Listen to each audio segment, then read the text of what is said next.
It's been a few days now since we showed you Android 4.1 Jelly Bean running on our phones. It's been really cool, and you've mentioned that you liked it a lot. But how can you get it on your phone? I'm Joe Levi, this is Pocket Now. We're going to show you how to do that right now.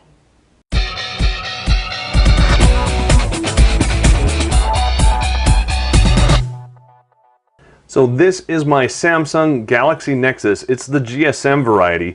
I'm going to go ahead and boot this up into my special boot up mode here. You do that by holding both the up and down buttons on that side and the power button. So we'll press both of those buttons. We'll press and hold the power button. Wait just a minute, and there you go. Now, I should let you know this is already unlocked, which is called OEM unlocked. This is also pre-rooted. Okay, so make sure you go and do that. Now, different instructions are going to apply for the Sprint and the Verizon versions of the phone. We're just going to cover this. They're kind of the same, but you can get some more specific details. The GSM one, it's easy cheesy. So let's go ahead and do this. Right now we're in fast boot mode. We're going to use the down arrow to come down into recovery mode. Okay, we'll go ahead and do that, and then press the power button. This is going to now reboot. You can see it is unlocked as evidenced by my little unlock icon down at the bottom. It's a Google phone if you didn't already know that.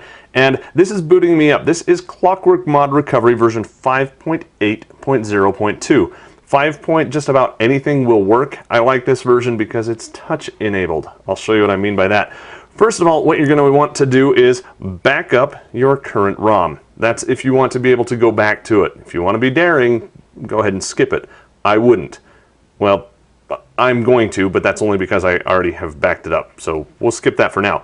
You definitely want to do that. The next thing you want to do is wipe data and factory reset. So we're going to go ahead and do that. We are going to say yes to delete.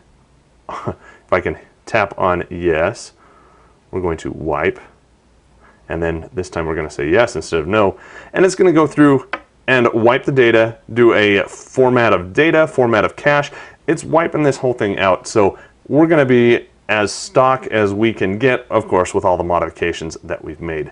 Data wipe is complete. I'm returned back to my menu. The next thing that we want to do is install a zip from the SD card. We'll go ahead and do that. We want to choose a zip. And I've got these in my download folder. Now, when we did that factory reset, it did not erase this. Something to keep in mind. Otherwise, you'd have to push the files over and it gets painful. Luckily, this was not erased. It wasn't deleted, so we're good to go. The first thing that I'm going to do is flash this. It's the CWM radio for the i9250JB. Go ahead and flash that. That is an updated radio. It goes hand in hand with this Jelly Bean build. Just takes a moment, and I'm returned back to my menu. It says down here that the new baseband was flashed and the flasher has completed. Let's go ahead and choose another zip from my SD card. Again, this is in downloads. And what I'm going to do here, you can see I've got a CM9 RC1 Nightly. We don't want to do that one. Instead, we're going to do this. This is the Big XE. It's the JRN84D. It is rooted and it has BusyBox already built into it. It's also deodexed. Go ahead and select that one.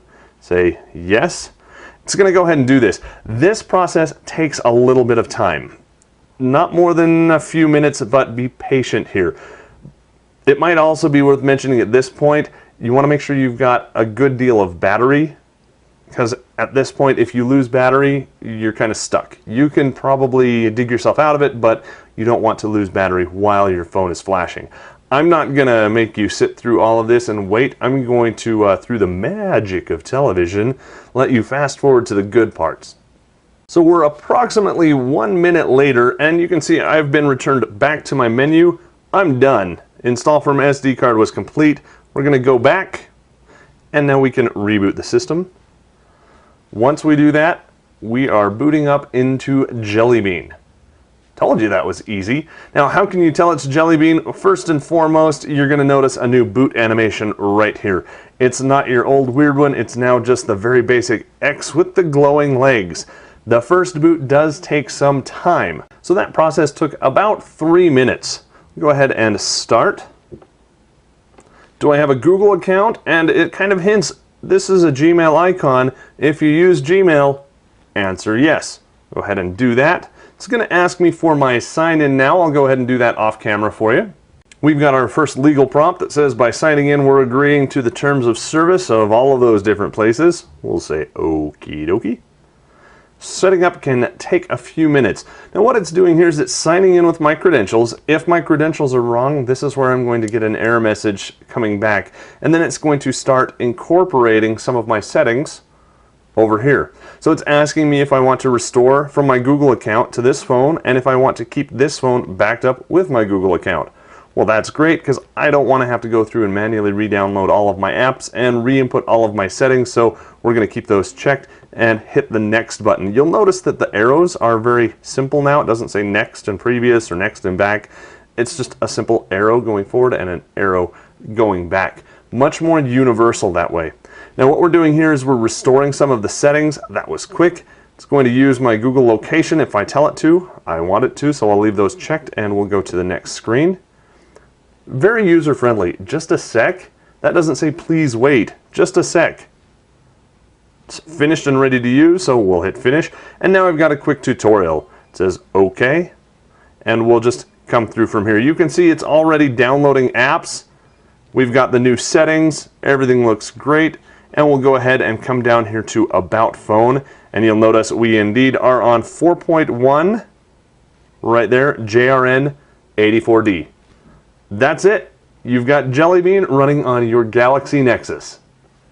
Okay, so see how easy that was? Now, of course, we didn't walk you through the OEM unlocking, we didn't walk you through rooting or any of that stuff. We're flashing on our custom recovery ROM, but there are some things that we just can't do in a video. Make sure you head over to pocketnow.com, read the article associated with this video. We'll give you some very helpful links on how you can do that and how to get started. But if you've already got an unlocked phone, you've already got Clockwork Mod or your other favorite recovery image on there, you're good to go. Just download the files that we mentioned in the video. Now that's two things. That's the Jelly Bean ROM and that's the radio as well. We'll have links for those over at the article at pocketnow.com as well. So what did you think? Did you like it? If so, give the video a big thumbs up. If you have questions or comments, head over to pocketnow.com and leave those for us in the comments down at the bottom of the article. We'll be waiting to answer that there, and of course we'll have all of our helpful, friendly audience members who will also jump in and give you a hand as well. For Pocket Now, showing off Jelly Bean and just how easy it is to get running on your phone, I'm Joe Levi.